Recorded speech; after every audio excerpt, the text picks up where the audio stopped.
let's do a thought experiment here. Why did Token Analyst not work out? The team is excellent. I've seen their work. I actually have spoken to a lot of their data scientists, and they're like top tier talent. Their data is like really really good. So why did it not work out? Like, what happened?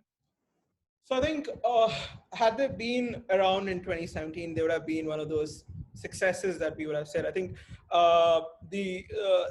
the market environment fundamentally changed after what happened in March 12th. What I've been hearing is that a lot of the funds in Southeast Asia sadly had to wrap up because of the volatility in the market. So which means it's likely that a large chunk of the paying customers were no longer able to convert to long-term clients that they can pay for.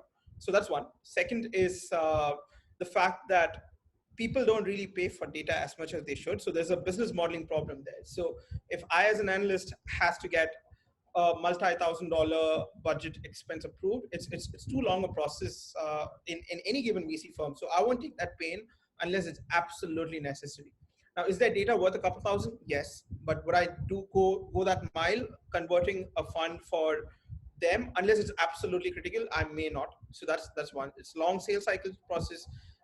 And third is the fact that it's a very niche client base, right? Like you have about 200 to 300 odd crypto specific funds. You add the exchanges and other associated players, you have like, let's say 450 people, of which you're able to convert, let's say 10% of it, which is very optimistic. That's like 45 actual clients. That number may not be very profitable for you at the end of the day, even at a 300 to let's say $500 ticket size. So the economics of the space is still coming to age, and I think it's just like most other things, right? You take mobile devices, you take gaming devices. There is this curve where prices come down over time. Now for Token Analyst, I think the one thing that may have worked against them is that they were one of the first to offer a lot of these data sets in this industry. I would say, like they were the ones who, for me at least, democratized access to data around how much exchanges are storing, how much miners have, right? So they've done a lot of homework around that.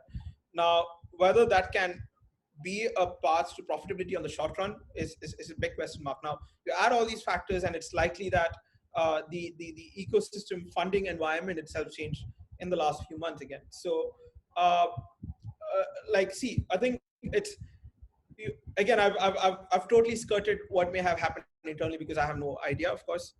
But the environment is one where you have to be very careful as a data provider. And of course, I have this conversation with every data provider I have is how profitable are you and how soon can you be profitable?